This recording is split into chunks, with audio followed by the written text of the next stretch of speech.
Banyaknya tenaga kerja dari kaum disabilitas yang belum diserap perusahaan swasta diduga disebabkan belum adanya bursa kerja khusus bagi kaum disabilitas. Sejauh ini, kaum disabilitas hanya bersandar hidup dari jasa panggilan pijat dari hotel ke hotel dan menjadi tenaga guru pengajar PNS maupun honorer.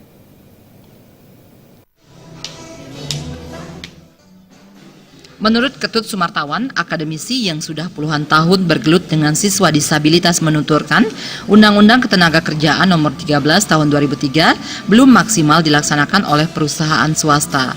Di antara 100 orang tenaga yang diserap, 1 lowongan pekerjaan diberikan kepada kaum disabilitas. Hal tersebut diperparah dengan belum adanya bursa tenaga kerja khusus kaum disabilitas. Seperti diketahui, bursa tenaga kerja merupakan media informasi pengusaha dapat mengetahui kualifikasi calon karyawan yang akan direkrut, termasuk calon karyawan dari kalangan disabilitas dengan kriteria dan kemampuan sesuai yang diinginkan pengusaha. Nanti perusahaan itu menerima tenaga kerja bukan berdasarkan belas kasihan atau karena ingin disantuni, tapi semata-mata karena hak asasi anak berkebutuhan khusus, dan juga memang orang itu atau anak itu memang memiliki skill yang bisa dimanfaatkan, yang bisa menunjang produktivitas daripada perusahaan.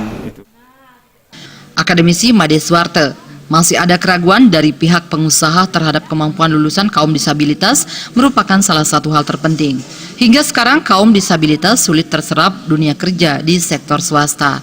Dirinya mendesak para pengusaha ke depannya harus berani memberikan kesempatan kerja terhadap kaum disabilitas karena di balik kekurangannya kaum disabilitas mempunyai kelebihan dibandingkan karyawan yang normal, di antaranya kejujuran, loyalitas, dan etos kerja yang lebih baik dibandingkan dengan karyawan normal.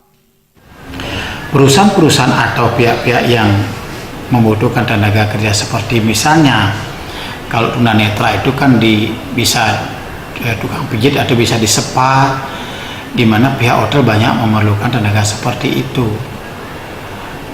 Saya rasa bisa dimanfaatkan, dimaksimalkan kemampuan yang dia miliki.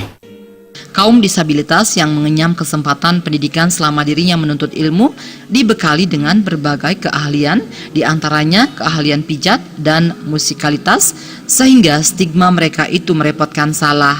Kedepannya pemerintah harus bisa menghargai bakat dan keterampilan mereka dengan menyediakan lapangan pekerjaan yang layak bagi mereka dan jangan hanya mengasihani tanpa memberikan solusi pekerjaan bagi kaum disabilitas.